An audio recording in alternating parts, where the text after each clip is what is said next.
Okay, I'm walking into the August 26th Planning and Zoning Work Session, and I'm a few minutes late.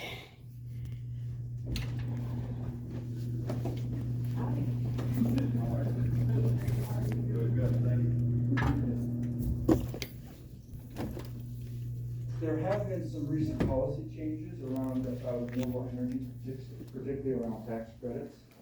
The industry continues to assess what those changes might mean, but the need for power remains, and at SRP we anticipate renewable projects to continue to competitively bid and grow our all source RFP and be a growing part of our portfolio moving forward. Again, we appreciate the opportunity to be here today and offer our perspective. We really appreciate the collaboration and partnership that we have with this community, the county, the city of St. John's. We've had it for over many decades, and we feel that, and we are grateful for that. And we are committed to do more from our side to strengthen those partnerships. And we would encourage you to keep your options open as you consider policies. Happy to take questions, but just know I'm not a technical expert, so if I don't have the answer, then I might have to defer and get it to you in coming days, but happy to take any questions if you have any. Thank you. Mr. Davis, we realize that administrations change on the national level, and we realize that each administration has its own set of policies that it wants to set and wants to get done. How does SRP try to manage those changing ideas throughout administrations every 4 years? Yeah, it's a great question, and I think we're continually trying to figure that out. If you have the answer to that, then there's a spot for you. But it's true. The point is well taken, and it's true. So with every 4 years, policies change. So as we are developing resources, we have to look beyond a 4-year term.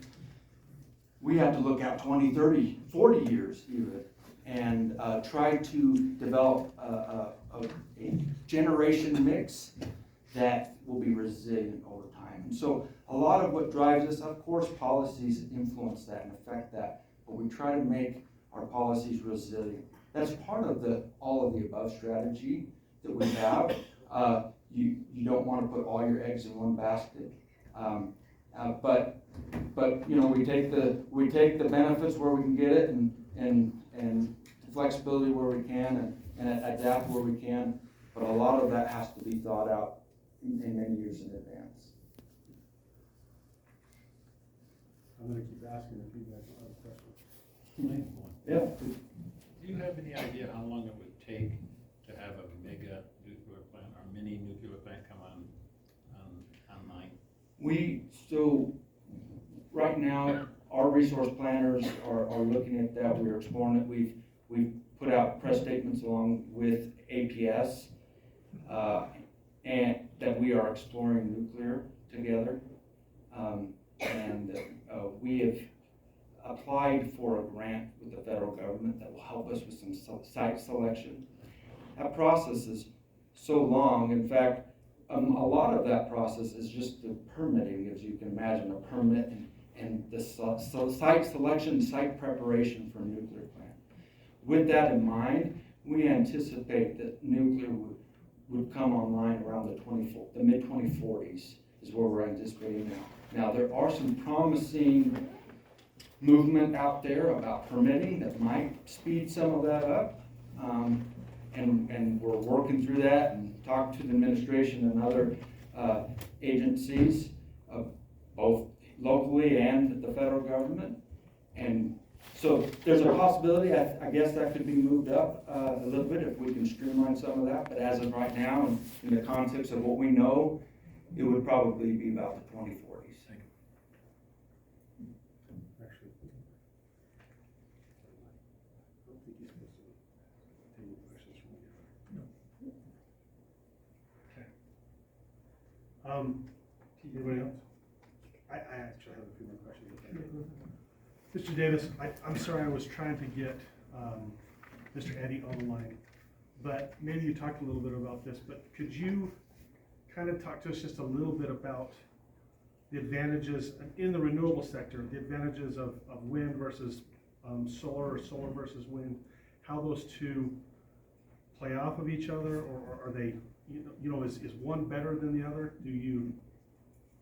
Yeah, this is probably a better question for our resource developers and not me, but generally, wind and solar can be compatible in a way. We actually see, for example, get a lot of our wind from the Midwest that blows at night when the solar's not shining here in Arizona, and so it can be some compatibility there. That's what the resource planners will tell us. There is some technology with battery and short-term and long-term storage that allows you to harness that and keep some of that. Now, some of that right now is 4 hour. Now we're working on some pilot projects, 10-hour increments. So with some of that technology, it can be a little bit more flexible. So I'd point out we have an all-source RFP that allows for projects to bid in and based off of when that power is available and things like that, we can look at the pricing and things like that. So I think there's some benefits to all technologies. I don't know if one's, as far as renewable, I don't know if one is better than the other, but they both have their positive qualities and negative shortcomings as well. So. I have one more question. My apologies. This is Stephen Eddy. I was able to get online, so I am here and able to provide any comment or address any questions. His counterpart at TP. One more question, Mr. Eddy, can you hear me? I sure can. How are you? Mr. Eddy, Mr. Davis is talking from SRP. You can give us about 2 more minutes. I'll probably turn the time over to you. Oh, great. One more quick question. Maybe this is hypothetical, but if say hypothetically we get an application, it goes through the P&Z process, through the planning and zoning process, through the board of supervisors, and it's approved, does that necessarily mean that SRP or TEP would have a service agreement with that particular company? Yeah, not necessarily. So we have a process, and I alluded to it as our all-source RFP. We go out and look for proposals and see the competitiveness of that and whether it fits in our needs at that time and whatnot. So, I think that having some of that certainty, if they have permits or whatnot, that would probably rank higher in some of our criteria in some ways. But no, there's not a guarantee. We have an open process for that. And we would use that process to judge those projects. Okay. Thank you. Mr. Davis, I'm Tank Peterson. Okay. What would it take for the price per megawatt to make it within your boundaries to be looking at on solar and or wind? I know you can't give me exact numbers, but I'm not sure if I understand it. when you're buying it by the megawatt. Yeah. What's the price per megawatt that you That make it to where that's out of your realm? Yeah, that's I can get that. I can try to get some of that information that we might have, and some of that's a competitive process, I'm sure. But Well, I sit on the board for Apache, and I understand the competitive end of, and I know what we look for, Sure. but you're not on the board, so I guess you ain't chasing or you're not allowed to say what you're looking for. No, I can tell you some of the criteria. Typically those projects look towards transmission, where there's transmission capability, different things like that. But I can get you some more particulars on the criteria. Please. Thank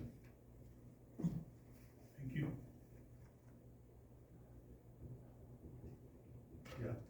Thank you, Mr. Davis, appreciate Yep. it. Next, I'll just introduce Stephen Eddy is Buchanan Davis's counterpart at TEP. Unfortunately, he's in Tucson, he couldn't make it up on such short notice, but we've got him on the phone. We tried to put him on a Teams call, but it's just not working out, the technology's not working, so we're gonna put him on the phone. Mr. Eddy, can you hear us? I sure can. And can you all hear me? Barely. If you could turn it up just a little bit, Lehigh, that'd be great. I know sometimes you get some reverberation, some feedback, but. Yeah. And I'll do another test. Can you hear me a little bit better? A little bit better, yes, sir. Okay. Now, Mr. Eddy, if you would, per our email, I just said, hey, if you kind of explain basically what Mr. Davis did, how renewable energy fits into the TEP portfolio, and then, take 3 or 5 minutes, and then we might have a few questions for you after that. Yeah, absolutely. My pleasure. And again, my apologies for not being there in person. I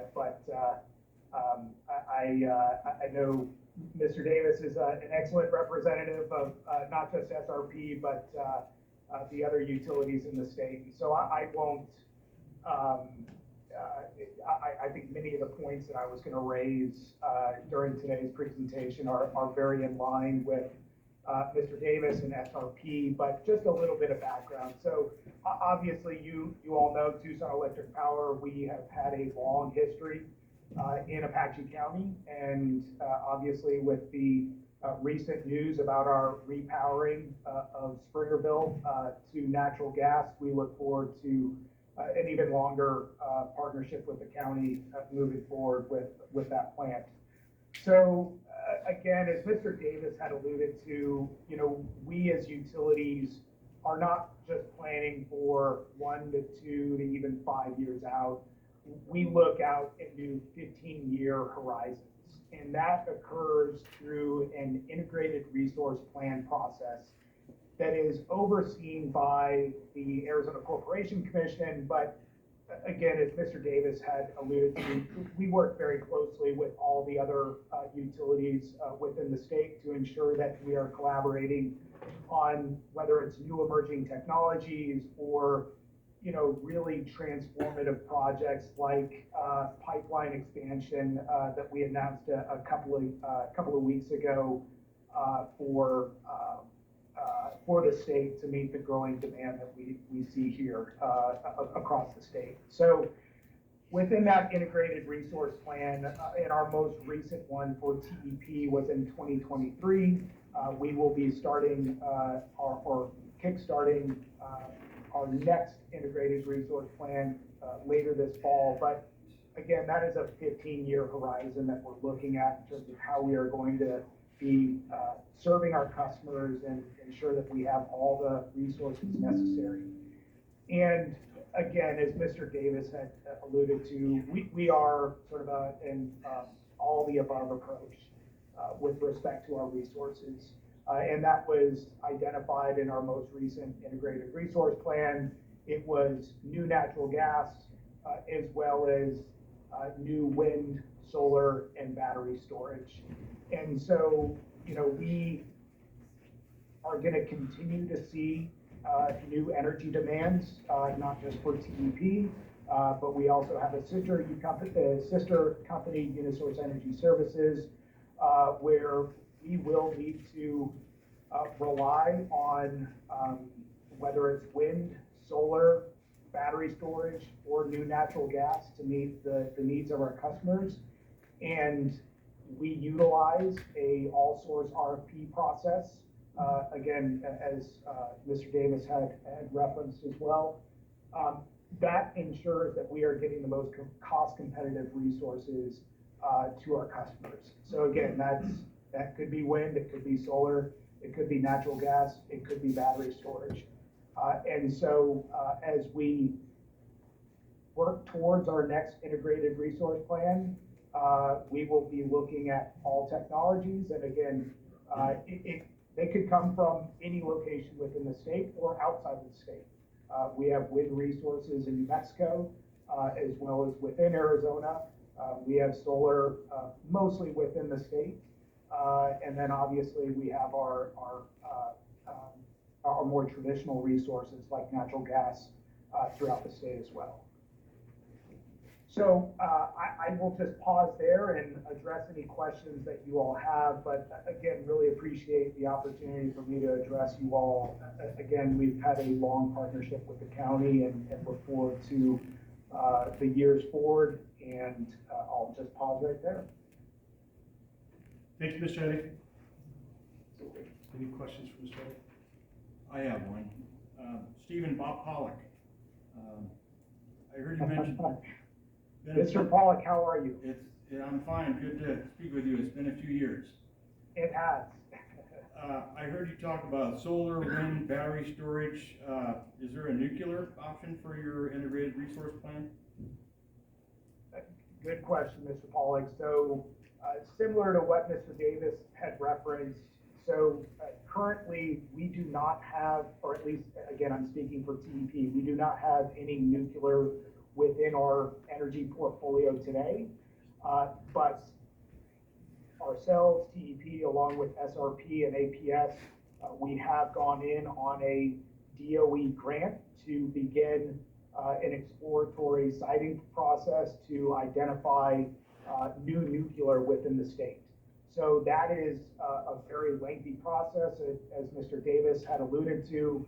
It is not a 1 to 2 or even 5-year process. This could be sort of a decades-long endeavor for us as we identify new resources for our customers and for the state. Thank you. Great to hear from you, Mr. Pollock. James, anybody else? Mr. Eddy, we appreciate it very much. We won't take up any more of your time. Seems that everybody has gotten, the cat's got their tongue, so to speak. So I'm sure we will be in touch, and keep your phone handy. Absolutely, we appreciate it. Thank you, sir. All right.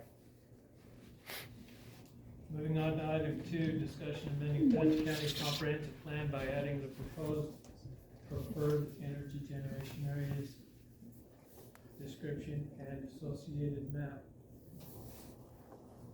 Serafina, on that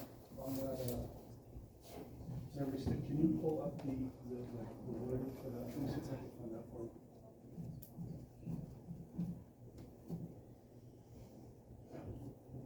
While they're doing that, is there any discussion amongst the commissions? Is it too late in the game to turn it from a preferred zone to a mandatory zone? No. Because that's what I would prefer to see myself. And is when we make it mandatory. So instead of preferred area, you Instead would of- like it to be, those are the These areas where are it's the permitted. areas where it's permitted, and this is what we're gonna do. Anybody have anything? Mike? Well, the comprehensive plan would only say, if you're gonna do it, this is where. But we're leaving people out. Absolutely, that's a slippery slope. And I'll say that there is no way where you can just say, you can't do it here. You could just, essentially what the preferred zones are gonna allow you to do is, say, for example, you don't have to go and go through the process to get a copier. So that just obviously makes it a lot easier for them to go and do that. And in the unpreferred zones or the non-preferred zones, whatever they're gonna be called, they would have to go through a process where it comes in front of you and you get to look at it on a case-by-case basis. I mean, going out there just saying, sorry, we're not gonna do it no matter what, is not something that, you know, you would want with your property or anything like that, and it's not something the county can do legally. So the preferred zones are just gonna essentially say, we're gonna make it a lot easier for you to go over here, and the rest of the zones are, you're gonna come to us, we're gonna be asking lots of questions, we're gonna say, is this good for the community? And then it'll be up to this board and this board in the future to make determinations on whether or not that area that they want to do it in, if it's not in the preferred zone, to do it in there. And that's kind of the idea behind the preferred zone or an overlay zone versus not having one at all. Does that make sense? Yeah, so if I'm understanding you correctly, what you're saying is we can't just out and out say this is where you can, this is where you can't, not in the plan. Where that comes in would be, well, all we can do is say, if you're in our preferred area, then The process. the is process streamlined. is streamlined, it's a lot easier. Whereas if you're outside that, then you're opening yourself up for potentially more scrutiny, more questions, more hearings, Exactly. more information. And I will take a step back on what I did say. You probably could do a specific zone where it says you can never have it there. But there's got to be sufficient and significant reasons for saying this can't be here. And mostly that has to do with the health of people of the community. And it's really hard to get it to a point where you just completely ban something entirely. I have a question for Chris. In those areas that say we do not want any renewable energy generation, could we use something like viewshed or tourism as an excuse to tell people, this is an area we absolutely don't want? I don't think those are gonna be compelling determinations on their own. Usually when planning and zoning say no to something, it's usually the health or welfare of people, not whether we like what it looks like or not. It can be a factor in determinations, but I don't think it's gonna be something where you just can do a complete ban on it. But it could be one of those where you can say, hey, you know, bring it to us, and we'll take a look, see if it's something the community would want, if it's something that fits well in that area. And that's one of the determining factors you can use for that, not for just an all-out complete ban, say, sorry, we just don't like how it looks. I mean, just think about that in terms of anything else. Just say, well, I don't like how it looks, so I'm just gonna ban it completely. So it just doesn't quite work out, and Well, doesn't. done that in the rear.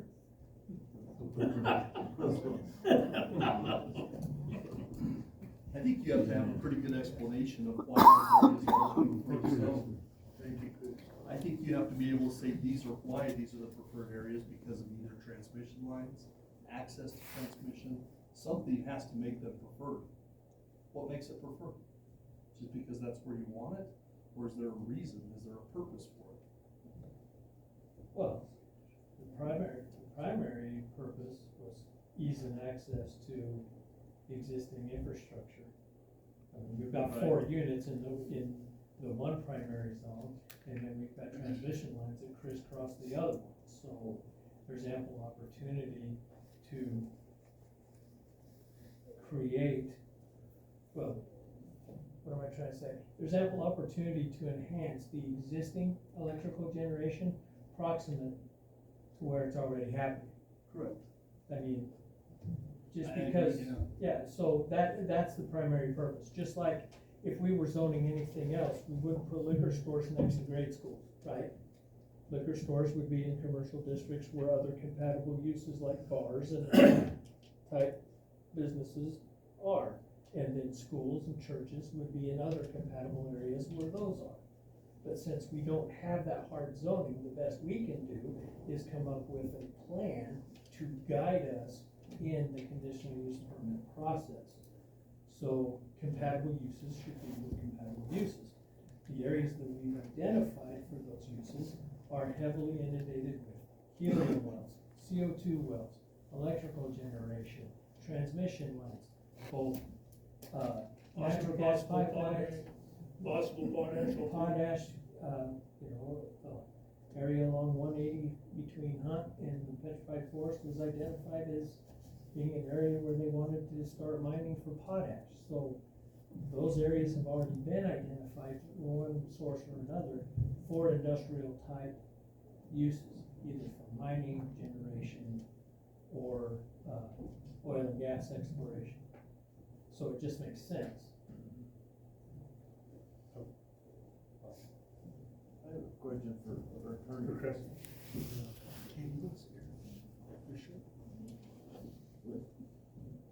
Say we have a tremendous general population opposition to one of these projects, okay?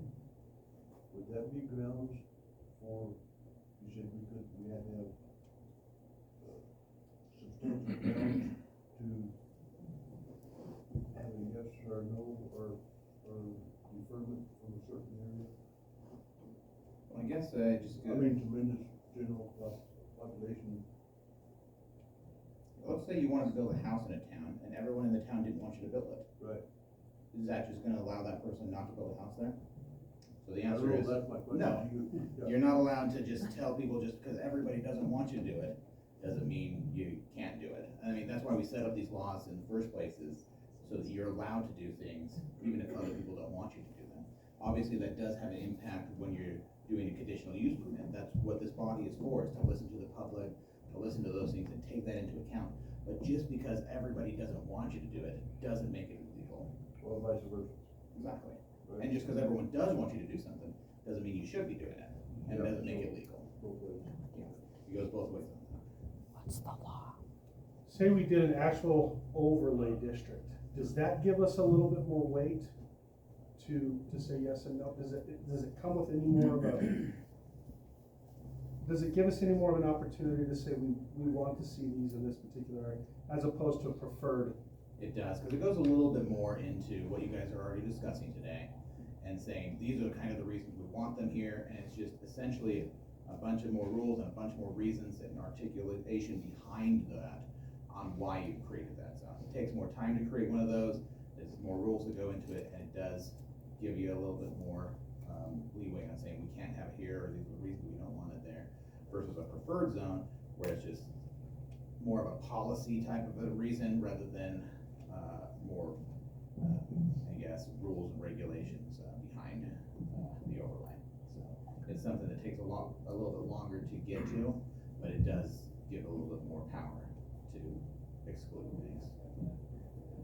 Now, that was kind of a leading question for me, because I did a little bit of research on what it would take to do an overlay. There's a lot of busy work involved with an overlay. Everybody would have to be notified by mail, so we would be sending out thousands of letters.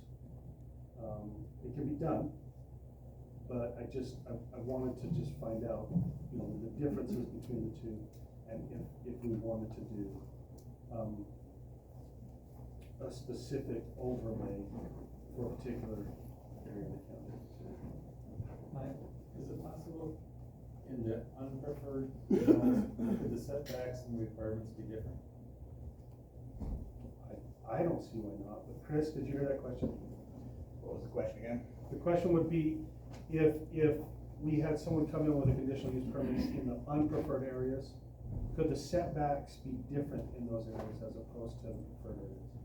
That's why they couldn't be. I mean, that's some of the things that you can set up in the preferred areas versus the unpreferred areas, which would make them more ideal. I mean, you can set up in preferred areas ways that'll make it more ideal, easier, and just overall better for companies coming in. I mean, the idea is to make them more preferred and not just have them call preferred, because that's where you want them.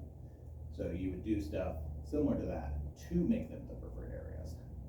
And so in those other areas, you could put additional regulations or rules and say, hey, we're gonna make you go through these extra hoops, we're gonna make you jump through this, we're gonna have you go through so many more hearings where you get to hear from the public on these, versus, the bare minimum when you get into preferred zones.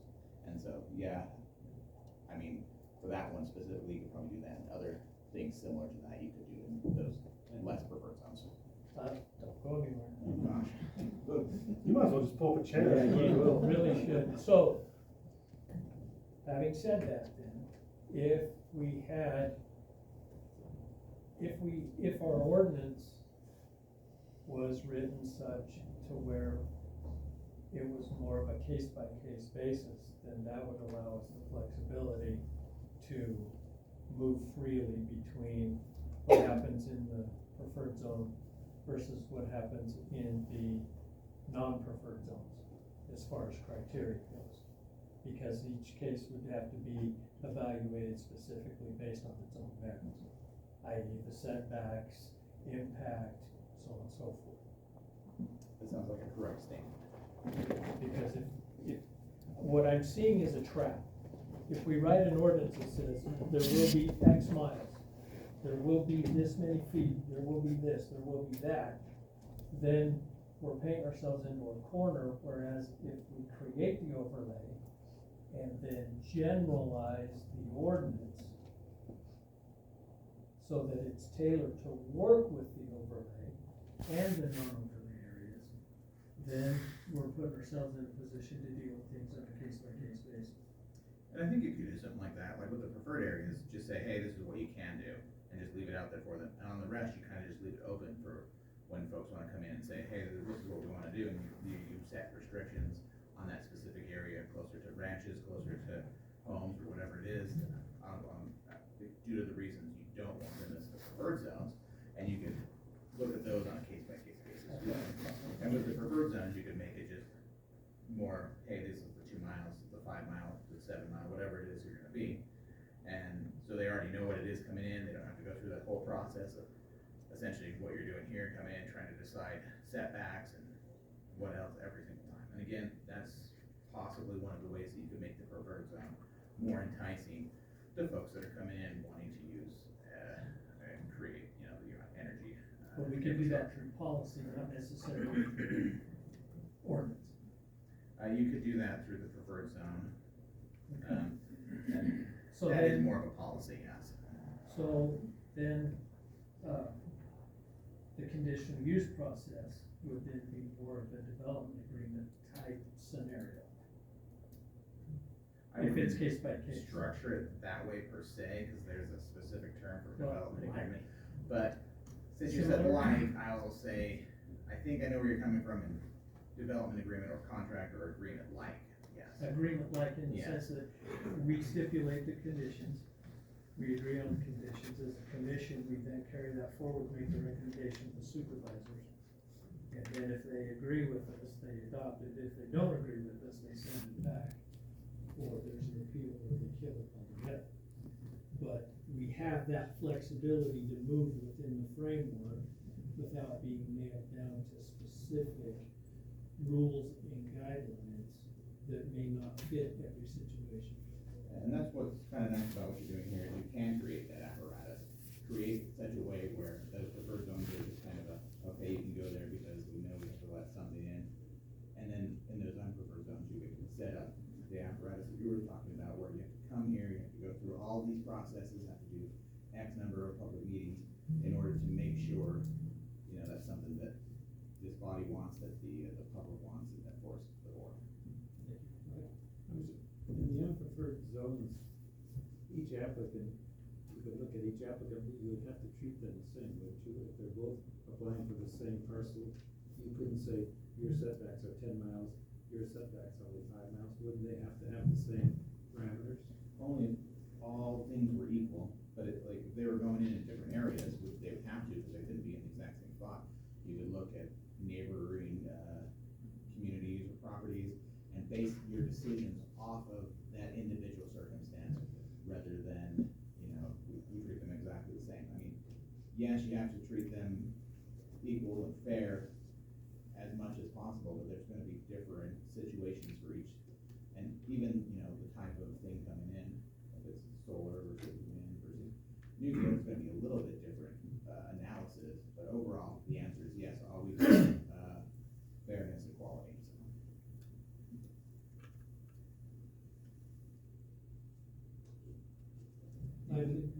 Go ahead. I was just gonna say, even in that preferred zone, I think you still almost have to look at it as a case-by-case basis, because you have, Well, there's gonna be factors. yeah, there's gonna be residences already there, there's already these different things that are, you're gonna have to have something, looked at. So at that point, what is the benefit of having the preferred and not just looking at each one of them as a cut? For every one of the applications. Well, I think the incentive is to, like I said, group uses by common uses, right? If you wanna produce electricity, do it where electricity is already being produced. Tie into the infrastructure where it is. Don't create infrastructure to tie into it where it is. That's my point. If, look, we have an application for a solar field, it's going in literally a stone throw from units 1 through 4. Okay, to me, that's a wise location. We have other people talking about their projects that are 10, 12, 15 miles. To me, that doesn't make any sense. The infrastructure and logistics of a project like that doesn't make sense. However, if it was out where the infrastructure that they need to support their activity is, then it would make a lot more sense.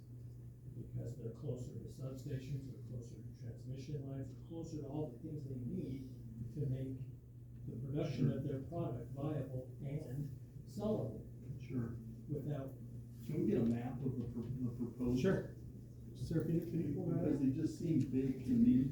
Well, they're huge areas, but they're also, they need to be because they're also areas that are heavily impacted by board sections with the Sure. private lands. Pat, you see that up there? Yes.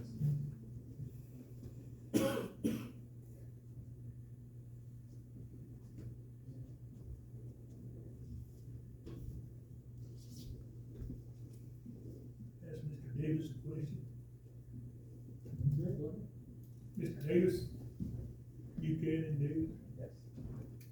Again, we're talking about stacking these people around you guys and TEPs, whatever. Just for people's common knowledge, to be able to tie into your lines. Okay, do they need to be selling to you, or do they need to be just compliant with cycling, so on and so forth, balance, and everything else? It's a complicated process that's over my head, but the short of it, there is a FERC, the federal government that's involved. So my understanding, and we can get this in clear terms and just my Clay Springs voice speak,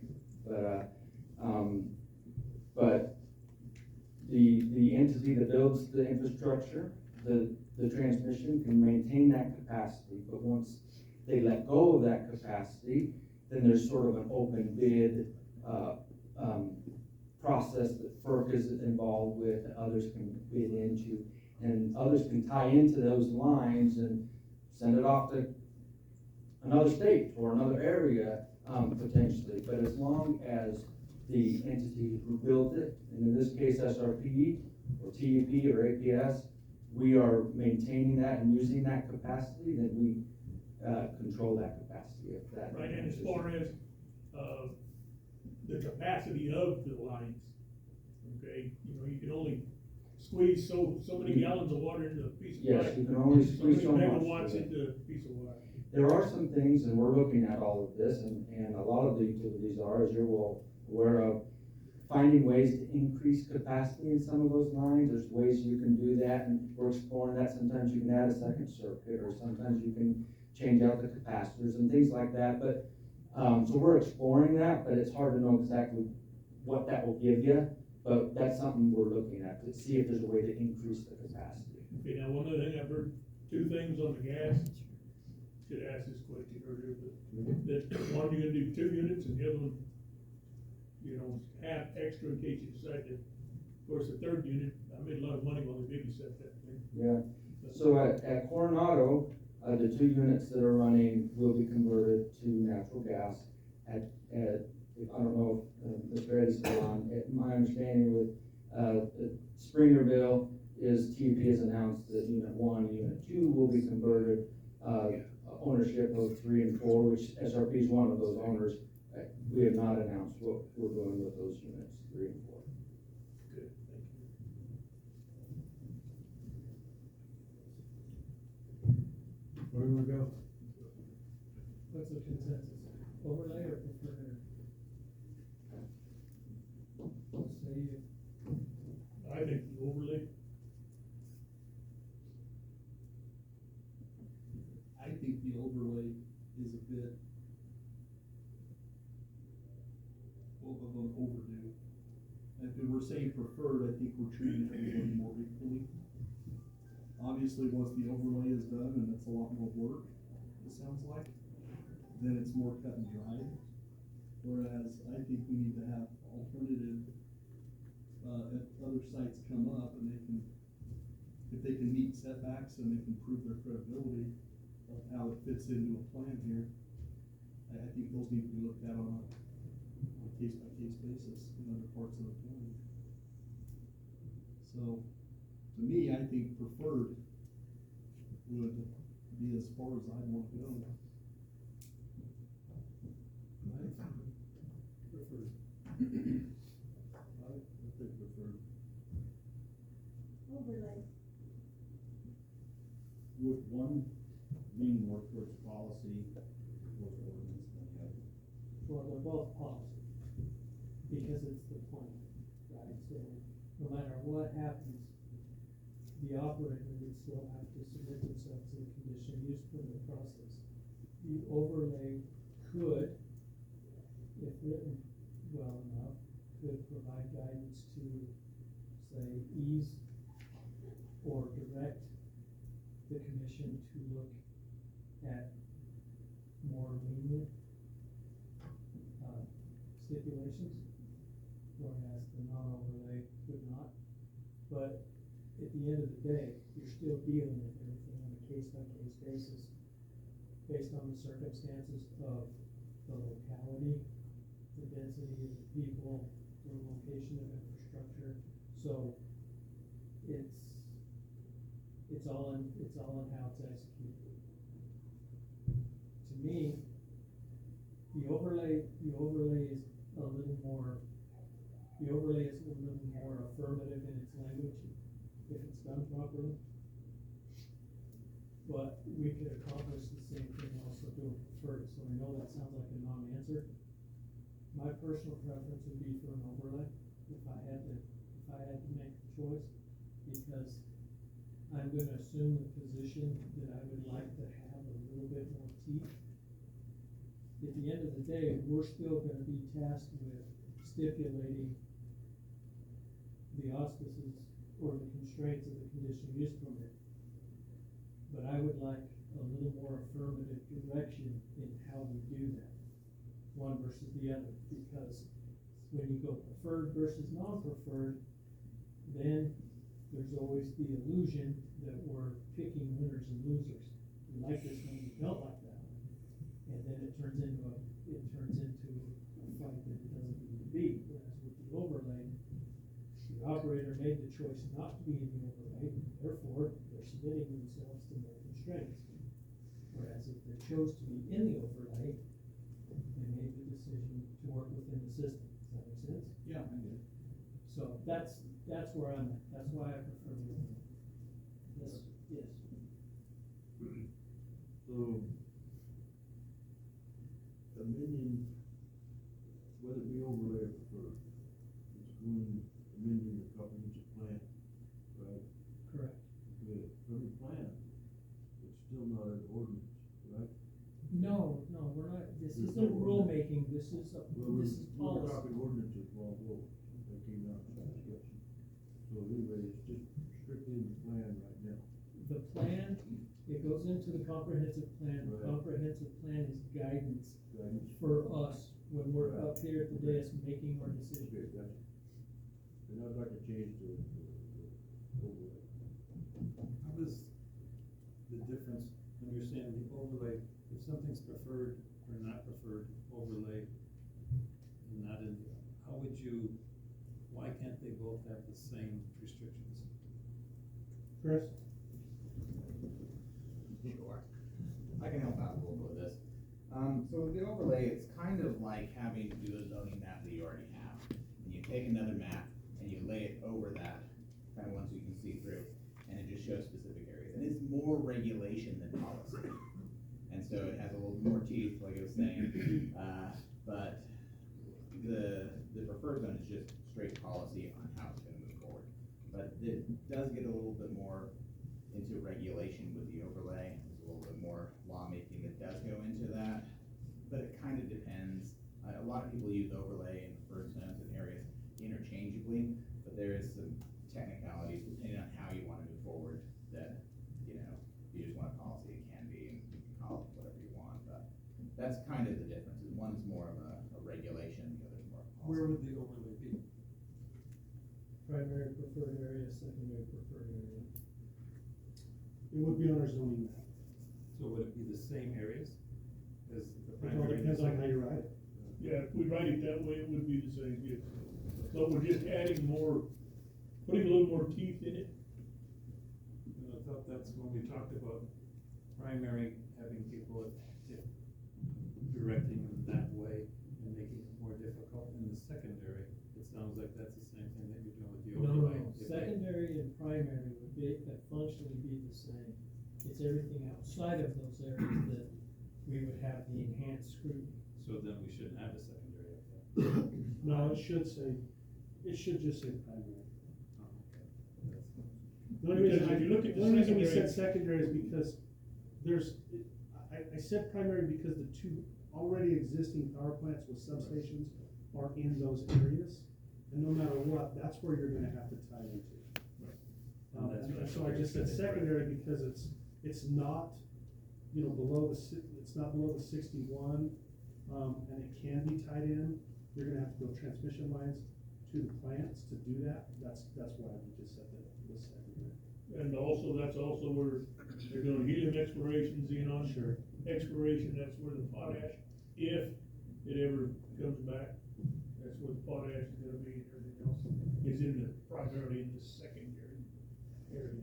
But you feel comfortable with this overlay thing, because you said that. It's going to the be work a would big have lift. to be tremendous. It's going to be a big lift. Now, it all pays the same, but Yeah.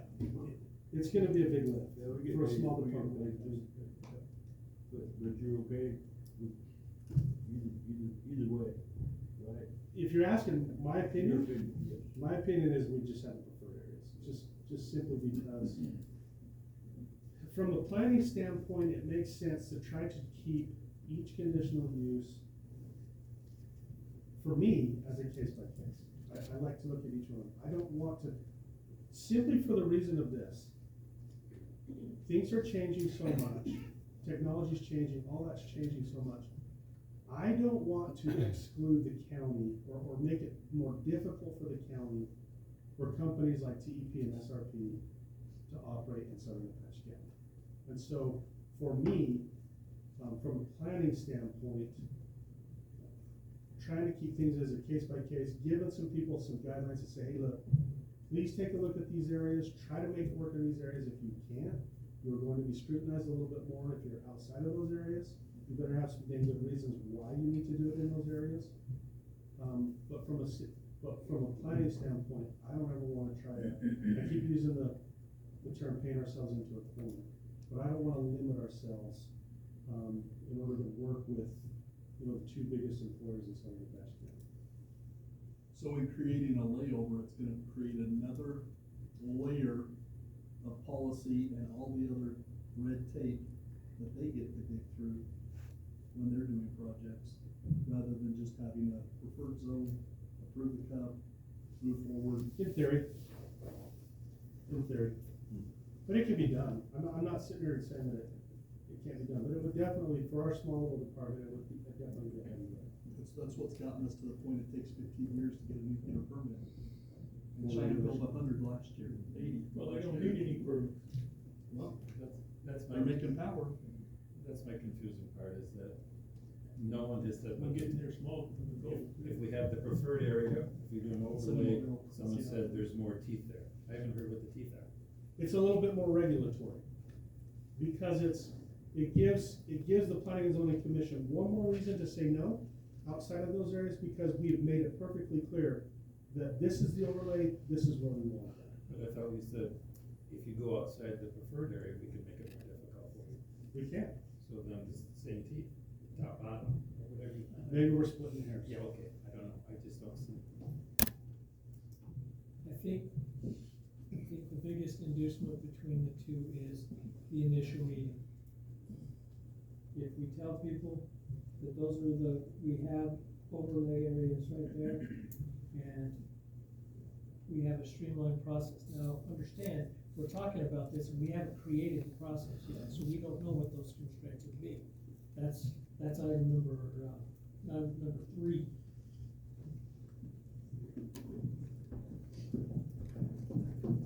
So, if we have the area, if we create the areas, then we create the rules with which they operate. right? If we do it if we do it under a preferred area, then we do it on the fly every time there's an application. If we do it with an overlay, we have a template to follow, where we can then have room to make adjustments based on specific, site-specific needs. How many applications have we received today? One. So I don't think we're getting overrun with applications. I think we could take it on Well, a we case by got- case basis. I think we got four different ones sitting here in the room right now, Brett. I think these companies are probably trying to wait to see. They want to see what we're doing. Yes. Why if you do preferred, does it have to be on the fly? Why can't we have specific requirements? Well, we can't, but they wouldn't be rules, they would be Policy. more like policy, they would be just advice. It's a difference between you shouldn't eat that apple because it's rotten versus don't eat that apple because it's rotten.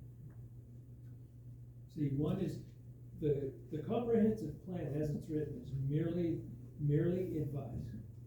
We prefer to have these activities in these areas. If we do an overlay, it says these activities will be influenced into these areas. And if they go along with that, then we will do X to accommodate them. If they don't, then they have to submit themselves to process Y, where there's extra scrutiny, extra permitting, or what have you. For instance, if they're in the preferred area, we could say, we'll waive environmental assessment. Whereas if you're outside the area, we could say, you have to provide us with an environmental impact statement that addresses heritage, wildlife, flora, fauna, water. And we can't do that with the preferred.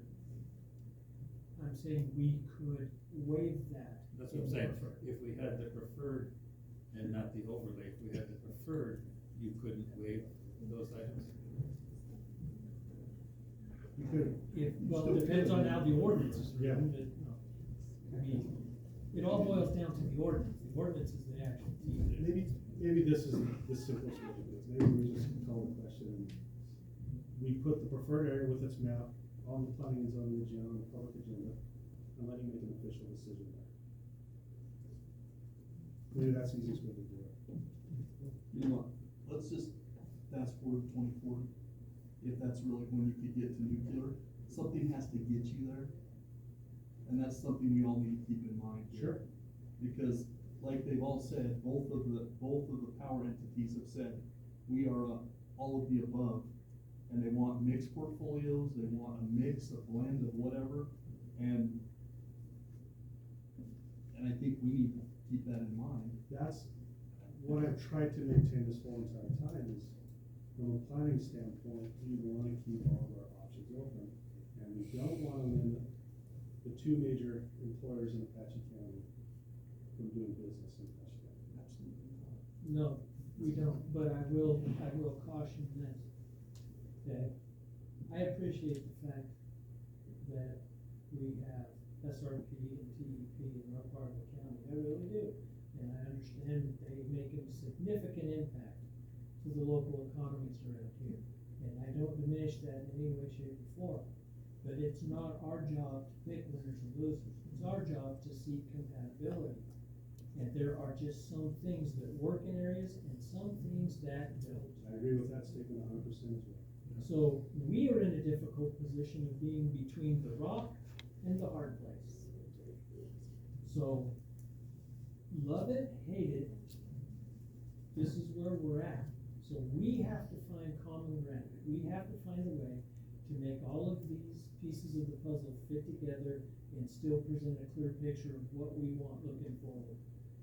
And sometimes it's gonna lead to difficult decisions. Now, whether we do preferred areas or do overlays, doesn't matter, because the end result's the same. We're still gonna evaluate each one on a case-by-case basis.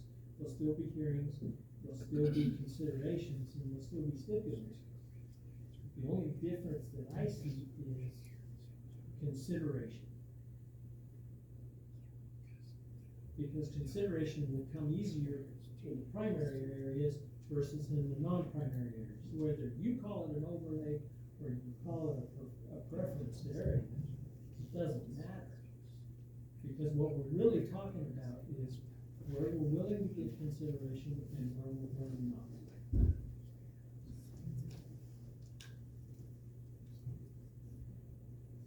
So, I for one agree with Max, let's get it on the agenda and let's decide to move forward one way or the other.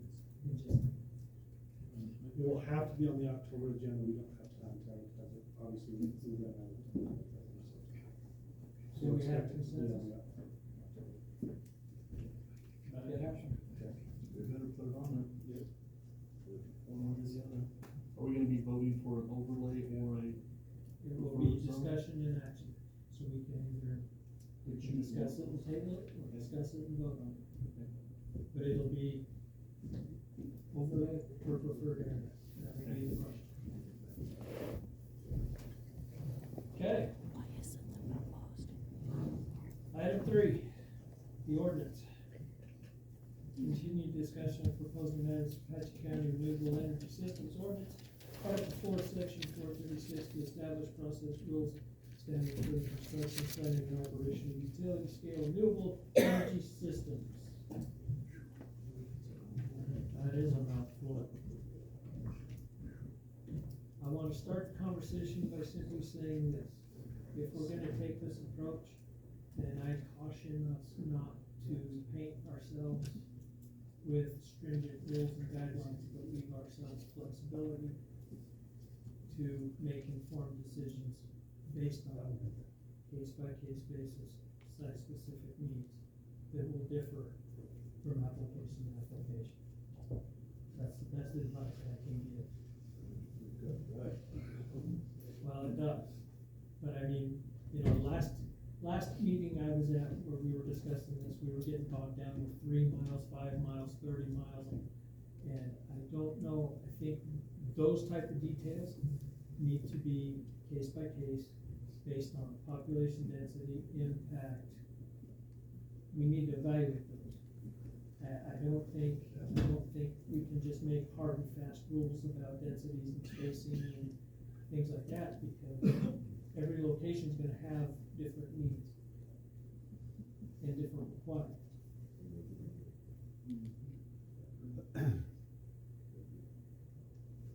What was the consensus? I missed part of that. Sorry.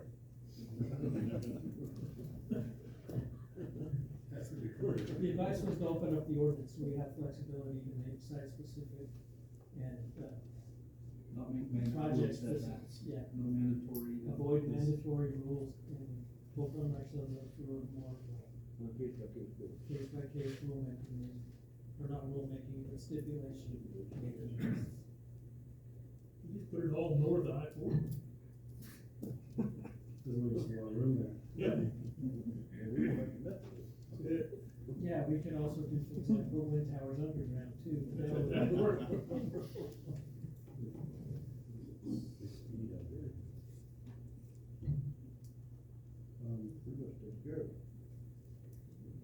Okay, so we have a current draft, 5 feet 5 is our current draft. If I understand correctly, the commission would like to see another draft that opens up the ordinance a little bit more to try to treat things on a case-by-case basis. Is that fair to say? Not mandatory setbacks. So instead of using language like will be, Or shall, to be determined, or on a case-by-case, setbacks to be determined based on site criteria, you know, things, language like that. Instead of hitting us with hard and fast. Now, I will say this, and this is more of on an internal basis. Preston Raven, our economic developer, and myself were approached approximately a month ago by a third-party nonprofit company. Their company's called Pinio, but they've also teamed up with some like Southwest Decision Resources Incorporated, which is another nonprofit company that basically goes out and they get grants from the national government to help people in this process. They have already said that they would be willing to help us with that process. They want a little skin in the game, and that's gonna be a decision that I'm gonna have to make with my management, my boss as well. But that's an outside source that I can explore, and I will update the commission probably in September on those discussions. But if we team up with them to help in the process of writing an ordinance, our costs will probably be in the neighborhood of $25,000 to $10,000, just depending on how much money's put in. We talked about some percentages and stuff like that. So there's that option. I have been in constant contact with some of the members of the county, and they have sent me some very good sources. One we just pulled up right here. This is a kind of a general outline that was put online. Yavapai County has a very good solar ordinance that maybe Chris is familiar with, that I can look at and bring some stuff from there. Of course, Coconino. We talked a little bit about the Navajo County. I haven't even, just because we didn't go anywhere with the Navajo County the last time we had the conversation, I haven't even really opened up the Navajo County and looked at it. I've had a couple of discussions with the planning supervisor about some overlays and stuff like that. So I'm just letting the commission know some of the sources. Timeline wise, what are you wanting to see? You want me to come back, say in the September working session and let you know where we are, and then try to have something for you for sure on the October working session, so you can kind of make some decisions from there. I thought that was what was gonna happen, is we were gonna be given some information from the Navajo County standpoint of. Maybe that conversation happened and I just simply didn't do it, so. That's what I thought we were gonna get, is some more information on that and look at. Okay, here's what I'll do then in the next week and a half. I will do a deep dive into Navajo County, and I will come back with a report on the working session for how Navajo County has done this. Maybe I can get somebody from the, Navajo County said they don't necessarily want to go on record in our public meetings. They don't. So, but maybe I can get them to kind of help us out with some answers some of the questions, that sort of thing. If you can ask the question for the meeting, Not bodies. more comfortable with that. One thing I don't want to say I want, one thing I'd like to see is,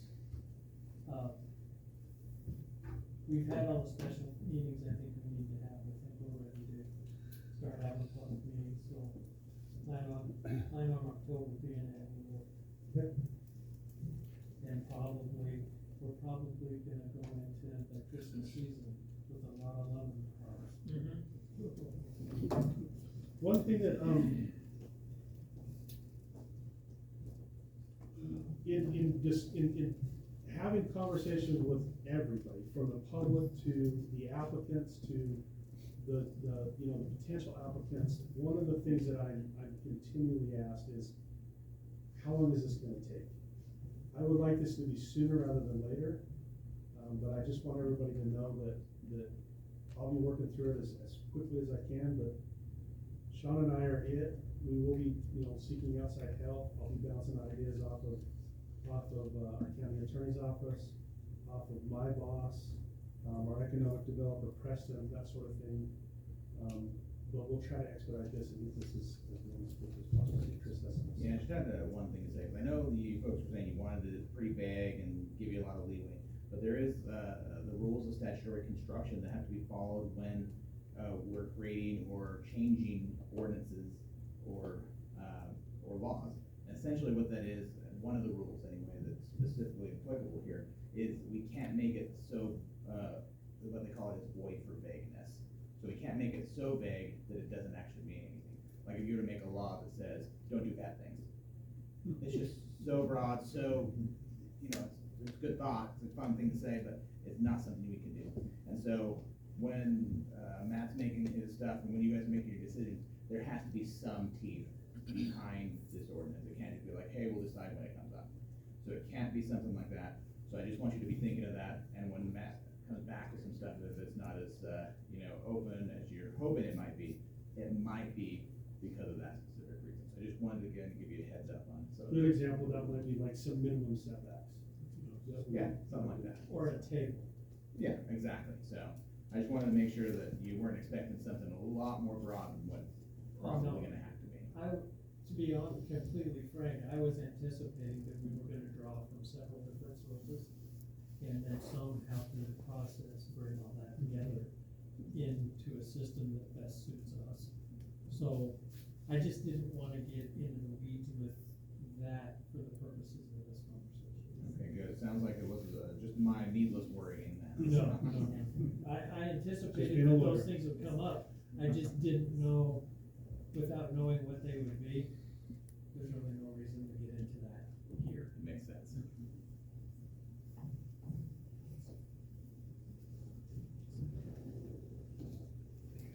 Anybody else? Bobby off. You'll be back. Okay, so do we need to set another special work session, or are we good? I would like to just take care of this initially in the October working session. And then we can kind of make a decision from there if we want to set some special. That gives us, we're about 6 weeks away from the October working session. So we don't need a special meeting, is that right? I would say between here and there, no. That's my, Okay. unless you guys feel like we need to meet You can get the work sometime in done. September. Yeah, I mean, We all can of make this that is following. decision. We can make that decision at the September meeting. We absolutely could. That's a very good point. Thank you, Ken. Yeah, we might wanna leave it on the table, but I don't think we need to do anything. Okay. One thing that, if you don't mind, I'd like to address just a little bit. Sure. About some of the rumors and conjecture that has gone around, and I think this is probably a better place to do this. I would like to speak about Travis Johnson just a little bit. If you notice, Mr. Johnson is not here today. And there was some comments that maybe Travis Johnson should have recused himself. And since he didn't recuse himself, he was doing something that he shouldn't. There was an appeal to our county's attorney's office to do an investigation on my department because of that. Initially, when we first had our very first meeting, and we kind of started talking about this is about May, Mr. Johnson came to me specifically as the planning and zoning director and said, Matt, do I need to recuse myself from these meetings because I potentially could be making an outside contract with one of the applicants? And I told Travis, I said, Travis, here's how I see this. I feel like as long as we are talking about an ordinance in general that talks about renewable energy, and as long as we're talking about the comprehensive plan in relation to renewable energy, I feel like you do not need to recuse yourself from that meeting. But if we're talking specifically about a conditional use permit that has to do, let's be honest, it's the Juniper Springs permit, the one that we've already evaluated so far. Then yes, I think you need to recuse yourself from that. Now, that was my professional answer to him, and I will take responsibility for that answer. After we've had a couple of meetings, or a meeting in June where Travis participated, Chris and I sat down on the couch, and Chris did a little bit more of a deep dive into that. And Chris felt like it was probably best, and it passed the smell test, that Travis recuse himself from all things renewable energy. And hence, that is the reason why Travis hasn't participated in the last two meetings, and he wasn't at our meeting, our official meeting at the beginning. It was not because Travis was trying to stack the deck. It was not because Travis was trying to do something that he shouldn't be doing. He was simply following guidance and direction that I gave him. So if anyone is at fault, I will take that responsibility. So I just wanted to let the public and this commission know that we're not trying to do something nefarious here. We're not trying to sneak this past anyone. And we're not trying to stack the deck in relationship to renewable energy. There has been people that have come to me and said, well, you're talking to the renewable energy companies. Well, that's my job. My job is to talk to the applicant. Just as much as my job is to talk and to listen to the public. I have to talk and listen to everyone's point of view. It's my job to take those different points of views and try to hand that off to you so that you can make a decision. So please keep in mind that if I am talking to an applicant, or I'm talking to a concerned citizen, it's not because I have an opinion about that, it's literally my job to talk to those people. I just felt like that needed to be cleared up and that needed to be said, because I felt like some shots were being taken at Mr. Johnson that were unfair. And he felt like, I just feel like it was my job to try to defend him in some way.